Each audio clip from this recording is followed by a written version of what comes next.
देखिए इसका अगला जो है संपादक संपुलोचक, मतलब इसका क्या है क्वेश्चन, ये आपको पूछेगा कि मतलब जो है चंद्र शर्मा गुलेरी जी जो है, चंद्र शर्मा गुलेरी जी किस पत्रिका का संपादन किए हैं, किस पत्रिका का संपादन किए हैं। तो याद रखिएगा कि समलोचक और प्राचारिणी, ठीक है, प्राचारिणी, ठीक है, प्राचारिणी पत्रिका का संपादन किए हैं। और यह कहाँ है, तो काशी नगरी में। कहाँ है, काशी नगरी में। तो काशी नगरी में एडिटर नहीं होता है, मतलब जैसे कि कोई कहानी लिखा या कोई गाना गाया, ठीक है, तो उसको एडिटिंग करने वाला कोई होता है ना, मतलब जगह होता है ना, तो उसी का नाम है, मतलब वहाँ के ये क्या रहे हैं, संपादक रहे, एडिटर रहे, कौन, चंद्र शर्मा गुलेरी जी। यानी चंद्र शर्मा गुलेरी जी जो है एडिटर रहे, मतलब वो एडिटिंग करने वाले, मतलब कहाँ, तो समालोचक और प्राचारिणी के पत्रिका के संपादक थे। कौन थे, चंद्र शर्मा गुलेरी जी थे। कौन थे, चंद्रधर शर्मा गुलेरी जी थे, गुलेरी जी थे, ठीक है, ऐसे याद रखिएगा। तो उसमें क्वेश्चन पूछेगा कि प्राचारिणी पत्रिका के संपादक थे कौन, चंद्रमा शर्मा गुलेरी जी, ठीक है, तो ऐसे क्वेश्चन पूछेगा। तो ये मतलब इस तरह का। फिर वृत्ति में और भी तब तक जो छूट गया था उसको देख लीजिएगा कि ये जो तो अंतिम दिनों में मालवीय के निमंत्रण पर, यानी मालवीय जी जो है निमंत्रण दिए थे, किसको, चंद्र शर्मा गुलेरी जी को निमंत्रण दिए थे कि बनारस हिंदू विश्वविद्यालय में प्राचार्य विभाग के कार्यवाहक संभालने के लिए, यानी प्राचार्य तथा मानिंद्र चंद्र नदी पीठ के प्रोफेसर भी रहे हैं। हुआ क्या कि मतलब अंतिम दिन, जब इसका समय अंतिम दिन था, मतलब कह लीजिए कि मतलब मृत्यु से पहले, चंद्र शर्मा गुलेरी जी की मृत्यु से पहले अंतिम दिनों में मालवीय के निमंत्रण पर, मालवीय जी निमंत्रण दिए थे चंद्र शर्मा गुलेरी जी को बनारस हिंदू विश्वविद्यालय में क्या क्या ग्रहण करने के लिए, प्राचार्य का पद ग्रहण करने के लिए, कार्यवाहक करने के लिए। और मनीन्द्र चंद्र नंदी पीठ के, मतलब ये कॉलेज का नाम है, स्कूल का नाम है, मनीन्द्र चंद्र नंदी पीठ के प्रोफेसर भी रहे हैं। कौन, तो चंद्रधर शर्मा गुलेरी जी। कौन, चंद्रधर शर्मा गुलेरी जी रहे हैं। और चंद्रधर शर्मा गुलेरी जी प्राकृत भाषा और परभंश भाषा के गहरा अध्ययन किए थे, याद रखिएगा, ठीक है। चंद्रधर शर्मा गुलेरी जी प्राकृत भाषा के और परभंश भाषा के गहरा अध्ययन किए थे। और ये जो कहानी आपको पढ़ना है आपके चैप्टर में, उसने कहा था, तो ये क्वेश्चन पूछेगा ये कैसी कहानी है, क्वेश्चन तुमसे आपसे पूछेगा ये कैसी कहानी है, उसने कहा था कैसी कहानी है, तो एक अमर कहानी है। एक क्या ऐसा कहानी है, एक अमर कहानी है। एक किस पर कहानी है, एक दिव्य प्रेम कहानी है, एक दिव्य प्रेम कहानी है। एक मतलब इस तरह कह सकते हैं कि उसने कहा था कैसी कहानी है, एक दिव्य एक अमर कहानी है, कभी मरने वाली कहानी नहीं है। मान लीजिए अमृत पीले है, ये क्या है, अमृत पीले मतलब अमर कहानी है। एक दिव्य प्रेम कहानी है, ये प्रेम पर बलिदान की कहानी है, प्रेम पर बलिदान की कहानी है। इसमें युद्ध की भी कहानी है, इसमें युद्ध की भी कहानी है। ये सारा कंडीशन इस कहानी में आ जाता है। ये कहानी कैसी थी, अमर कहानी थी, एक दिव्य प्रेम कहानी थी, प्रेम पर बलिदान की कहानी थी, युद्ध की कहानी थी। और एक क्वेश्चन ये पूछेगा कि ये किस प्रकार की रचना है, तो यह कालजयी रचना है। आपसे क्वेश्चन पूछेगा कि उसने कहा था किस प्रकार की रचना है, तो कहिएगा कालजयी रचना है। कालजयी मतलब काल से लड़कर, जो काल से लड़ गया हो, जो काल से लड़ गया हो, मतलब काल यमराज से भी लड़ गया हो, यमराज से भी लड़ गया हो कि नहीं, मतलब इसकी मृत्यु नहीं हो सकती, अब तुम हमारे हो गए हो, मतलब अमृत पीले है ये कहानी। ये कहानी कौन सा है, अमृत पी लिया है, अमृत पीले है, मतलब ये अमृत, ये कालजयी रचना है। क्या है, कालजयी रचना है, इन काल से भी लड़ गया है, ये कभी भी इस कहानी की मृत्यु नहीं हो सकती है। अनंत काल तक चलने वाली कहानी है, अनंत काल तक चलने वाली कहानी, जब तक ये धरती रहेगा तब तक ये कहानी चलता रहेगा, वो ऐसी कहानी मानी जाती है, ठीक है। अब देखते हैं इसमें क्या है, इस पर विमल राय, एक विमल राय एडिटर है, मतलब डायरेक्टर है, ठीक है, डायरेक्टर निर्देशक है, फिल्म का निर्देशक है, फिल्म निर्देशक है, उसने इस पर फिल्म भी बनाए हैं, उस पर विमल राय जी ने फिल्म भी बनाए हैं। और जिसका नाम क्या दिया, उसने कहा था ही दिया, जिसका नाम बदला नहीं, क्योंकि ये अमर कहानी था इसलिए इसका नाम भी नहीं बदला। विमल राय जी ने जो फिल्म बनाया उसका नाम भी उसने कहा था ही रखा अपनी फिल्म का नाम। आप भी सर्च कीजिएगा, यूट्यूब पर मिल जाएगा आपको, ठीक है। फिर विमल राय, अब इस कहानी पर नाट्य रूपांतरण भी खेले गए, यानी कई नाट्य, मतलब इस कहानी पर कहीं कहीं नाटक होता है ना, तो कहीं कहीं नाटक होता है, तो बहुत सारा जगह नाट्य का रूपांतरण भी खेले गए हैं इस कहानी पर, कई जगह कई नाट्य भी खेले गए हैं इस पर, ठीक है।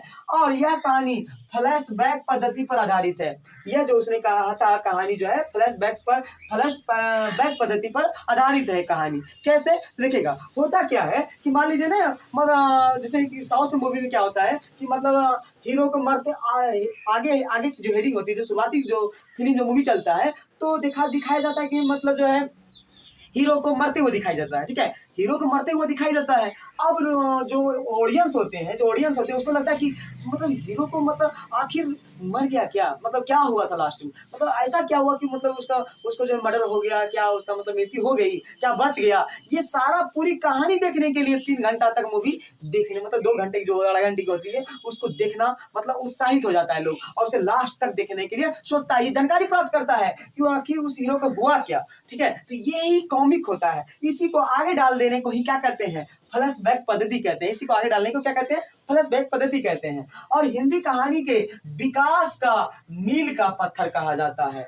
मील का पत्थर का मतलब है कि वैसा पत्थर जो अड़िग रहने वाला, जो टूटने वाला पत्थर ना हो। मतलब हिंदी कहानी के विकास का मतलब, हिंदी कहानी में विकास के जो बहुत सारा कहानी जो आ रहा है, जो उसके बाद की कहानी, मतलब कहिए उसने कहा था कि बाद जो कहानी आया है, तो कहिए इसी से मतलब सोच से, इसी से विकसित से, इसके पढ़कर इस कहानी को मतलब इस कहानी का आधारित बना है और भी कहानी, तो इसीलिए इसे मील का पत्थर कहा जाता है। इस कहानी को क्या कहा जाता है, मील का पत्थर कहा जाता है। क्वेश्चन पूछेगा कि मील का पत्थर किस कहानी को कहा जाता है, तो 4 ऑप्शन में दिया जाएगा, उसमें से उसने कहा रहेगा, मार लीजिएगा। ठीक है, या पूछेगा उसने कहा था किस विकास का कौन सा किस क्या कहा जाता है, तो मील का पत्थर कहा जाता है, याद रखिएगा। ठीक है, और इस पर महान लेखक, कवि, विद्वान कहिए, जो कि मतलब महान विद्वान है, एक व्याकरणाचार्य क्या है, एक व्याकरणाचार्य है, ये क्या है, व्याकरणाचार्य। ठीक है, एक व्याकरणाचार्य महान लेखक है, कवि है, विद्वान है, ये व्याकरणाचार्य भी है, जिसका नाम क्या है,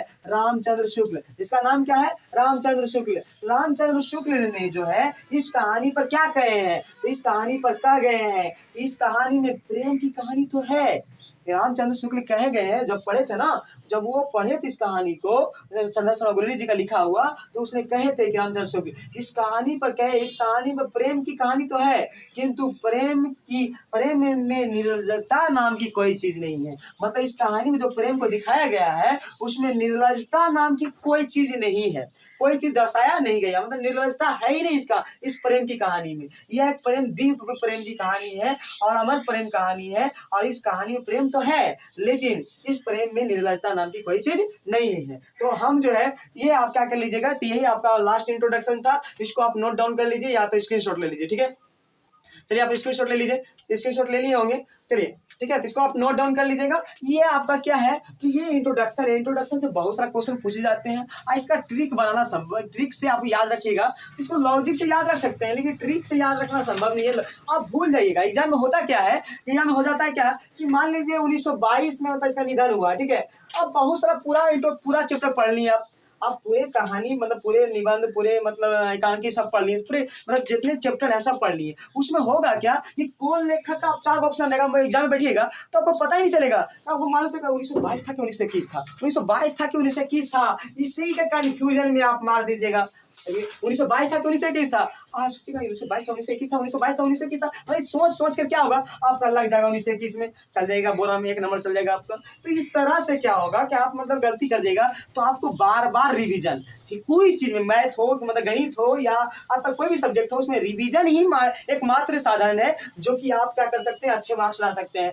ट्रिक ट्रैक पर मत ध्यान दीजिए। ट्रिक जो होते हैं चंद भर के लिए है, वो क्या है, उजले चमन है, वो जो है मतलब ट्रिक जो है कहा जाता है, तो आपका क्या है, तो ये मतलब रात की चंद्रमा है, ये का मतलब जो है क्या कहा जाता है, तो उस तरह का कंडीशन बन जाता है, तो ये भूल जाइएगा।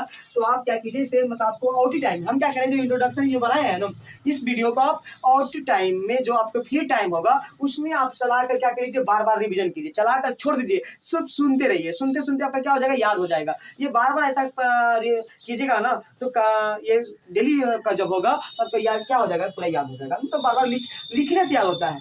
अब इसको बार बार इसको काउंट डाउन कीजिए, लिखिए, अपनी कॉपी पर ज्यादा अभ्यास कीजिए, तो आपका याद हो जाएगा। ठीक है, तो अभी तक मतलब जो है हमारी जो है क्या बोलते हैं, तो आपका जो पेरी टेबल का जो वीडियो चल रहा था वो भी थोड़ा रुकावट हो गया था, और मैथ का भी जो वीडियो चल रहा था वो भी रुकावट है, क्योंकि मेरा जो है 2 मंथ अभी मेरा एग्जाम है, 2 मंथ है, ठीक है। तो एग्जाम में हम थोड़ा बिजी है। 2 मंथ के बाद आपका सारा क्लास आपका क्या हो जाएगा, तो रिवेन्यू हो जाएगा, मतलब सारा क्लास अपना कंटिन्यू चलते रहेगा। अभी 2 मंथ हम आपके वीडियो जो है मतलब इसी हिंदी का जो चलता रहेगा, और पीछे जो वीडियो चल रहा था आपका पेरी टेबल का जो कोर्स चल रहा था वो अभी थोड़ा रोक दिए गए हैं, क्योंकि मेरा एग्जाम है 2 मंथ। तो 2 मंथ के बाद आपका जो है सारा कंटिन्यू हो जाएगा। तो मिलते हैं नेक्स्ट वीडियो में, मतलब आपके ये कहानी के साथ। कहानी को मजेदार बनाने के लिए, कहानी को सुनने के लिए मिलिए, और मतलब कितने कहानी गहराई को पूरी कहानी को सुनते हैं, कितने मतलब इसको एक फिल्मी टाइप में इसको बनाकर देखेंगे। तो मिलते हैं नेक्स्ट वीडियो में। आज के लिए इतना ही। जय हिंद, जय भारत। हंसते रहिए, मुस्कुराते रहिए।